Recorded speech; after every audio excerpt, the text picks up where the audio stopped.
Hey everybody. So I love that this happened because for those of you that don't know, I have taken a sudden right turn in my life, and I've been obsessed with primates, especially great apes.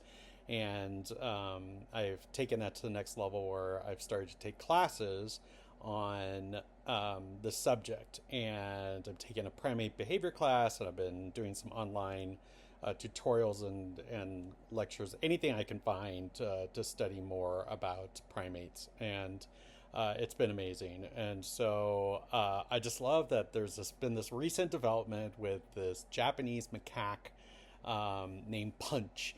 And I've had like four friends send me this video, this TikTok of Punch, and it's a very, very emotional video, and it's caused quite a stir amongst people. I've been seeing it all over the internet, which again I love. I want to be clear, I'm not loving it because of what happened to Punch, but I love that people care about primates. The more that we care about primates, the more that people can get invested in them. Jane Goodall has a great quote where she says, "If you can love the individual, then you will love the species." And that is the case here with Punch. Everybody really loves him and wants to make sure that he is safe and okay.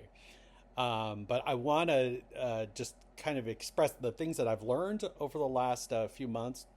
And by all means, I'm not an expert. It's my first primatology course, but I have watched a lot of nature documentaries about primates. And when we're talking about primates, we're talking about apes, monkeys, lemurs, all those anything along those lines. We are primates. I don't know if you all know that, but we are. We are considered a great ape in terms of our classification in the animal world. Anyways, so the Japanese macaque are very social animals. This particular uh, uh, macaque Punch is in a Japanese sanctuary. Now, I want to first talk about the difference between a sanctuary and a zoo. There is a distinction. This is all stuff that I've just learned, so that's why I want to talk about this. Is that the a zoo, which I volunteer at one. I love them. They are I don't know exactly how to explain it, but they don't focus on just one animal or one species or one type of animal. And so they have a plethora of them to build relationships with the public on these animals, to talk about conservation, to get conversations going. A lot of the zoos will help with rehabilitating endangered species, which is fantastic.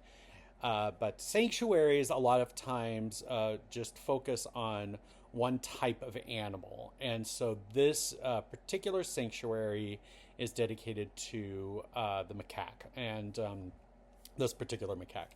And so the idea of a sanctuary is that you try to build a habitat that's rather large, something that can kind of mimic its own habitat that it would see out in the wild. There's a lot of variations on why the animals are in the sanctuary. Sometimes it's because they've been part of the illegal pet trade, them and rescued, so they bring them to the sanctuary to raise them, to make them like have social interactions with animals of their same species. And in some sanctuaries, they try to release them back into the wild. Sometimes that's not possible with primates, and that's a very important distinction because if you are a baby that has been rescued, an infant that's been rescued, and you have not been in the wild, it's very difficult to then go into the wild if you haven't experienced it. And especially those primates who have been raised as pets, which is a horrible thing to do to a primate, is to keep them as pets because you've taken them away from their social groups, and then they don't know how to be that primate. Like so, Punch, if Punch was being raised by humans without any other macaques, then it would not know how to be a macaque. Just like humans, if we were raised in the wild by a bunch of chimpanzees, we would not know how to be human. There's not enough instinct in us to know how to be human, how to act human, how to develop the language, all those things. We would probably just pick up our behavior from the chimpanzees. So that is, and that's the reverse of when chimpanzees live with people. Then they don't know how to be a chimpanzee. Anyway, sorry, I'm going off track. So with Punch, the macaque, so he was abandoned by its mother after birth. Now, this is something that I really want to make sure that we're aware of why this happened with the mother abandoning their baby. This happens much more often in sanctuaries than it does in the wild. Now, am I saying the sanctuary is bad? Absolutely not. The sanctuary is there in order to help endangered species, to bring the groups together, to give them a good life. I'm not sure about this particular sanctuary if they're trying to uh, release some of these macaques into the wild. I don't know that. But I want to make sure that we understand that in a sanctuary, a mother is much more likely to reject their baby in a sanctuary rather than the wild. And so there's a lot of reasons for that. Sometimes there's not a lot of births in a sanctuary because the sanctuary wants to rescue as many animals as it can. It doesn't, they don't want to breed. They don't, they want to rescue the ones that they have and release those and then be able to get more. Because if they keep breeding them, then they won't be able to take in ones that are that need help and need to be brought in. So that's not all sanctuaries, but that's a lot of sanctuaries. So if there is a birth, sometimes they put them in birth control, and sometimes it doesn't work, and so then you have an oopsie baby. And so I'm not sure if that's what happened with this baby, but basically the mother rejected the Punch for whatever reason, and maybe the mother hadn't seen a lot of babies, didn't know what to do with the baby, and so just rejected it. So Punch had to be hand reared, meaning that the humans had to take care of it from birth, feed it, keep it safe, keep it close, and give it love. A lot of primates can't survive without love, I mean, they can survive, but it's a very bad life, psychologically really harmful for the baby. And so this Punch was hand raised by humans, and in order to give Punch a way to feel like it's still close to a mother type figure, that's where they introduced the plushie toy of the very adorable monkey that Punch is carrying around with him. And this is a tactic that happens. Sometimes it's a blanket. Sometimes there's all sorts of different things that they'll give a primate in order to give it comfort. And so, for whatever reason, Punch really attached himself to this plushy monkey toy, which is great.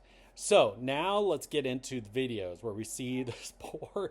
Oh God! I mean, I understand the concern, and I'm like tearing up right now thinking about this poor little monkey being rejected, being pushed by the adults, being pushed away, being dragged around by other adults. And I would be right there with you all in the outrage and uproar if I hadn't spent a lot of months like studying this kind of behavior and why this behavior happens. So the first thing to note is that this kind of behavior is very normal in a primate society. They're not always so welcoming of strangers. Of course, there's exceptions to this, but in macaques, it's a little difficult to bring a stranger into a group. And so when Punch was being raised by humans, then it was being introduced into the group, and that's going to be a very difficult transition, no matter who you are. It's just a hard thing to do because the group doesn't know you, and they don't always take to the kindness of strangers, So they or take kindly to strangers. That's what I meant. They don't take too kindly to strangers. So the poor little macaque is being bullied and pushed away and all these things. And this is, again, normal behavior. And I know it's horrible to watch. Oh my gosh, that poor little guy. It's horrible to watch. But it has to happen in order for the next phase to happen, which is where some of the macaques will come in and start developing its own society with Punch, either bringing them into the group.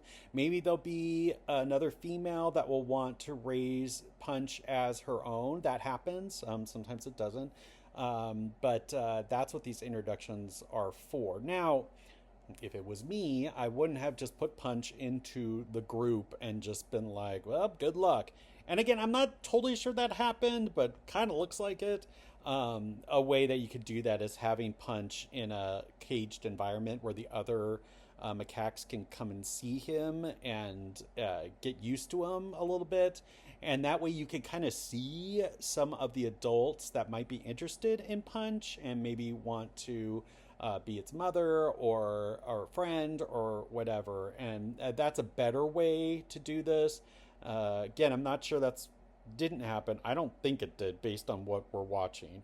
But that would have been a little bit of an easier transition. And so, yeah, so what you're seeing with these images that you're seeing, which are horrible. I mean, this poor he's so cute. Oh my gosh, how cute can he, little monkey be? But I just want to assure all of you that this is a very normal behavior, even though it's disturbing to watch.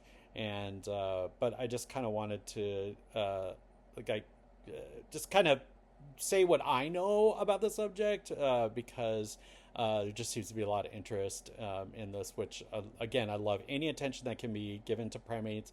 I'm all about they're incredible creatures. So many of them are endangered, critically endangered, on their way to extinction. And that's it. Just the more that we care about them, the more that they can they can survive. I mean, they are our closest relatives, and it's just a shame if they we can learn so much from them because of their behavior and how they function as a society. So, anyways, I just wanted to kind of put that out there. And again, not an expert. This is just what I've learned. So, and maybe I've gotten it wrong. So please don't judge me if I did do it wrong. Anyways, all right. Love you all. Bye.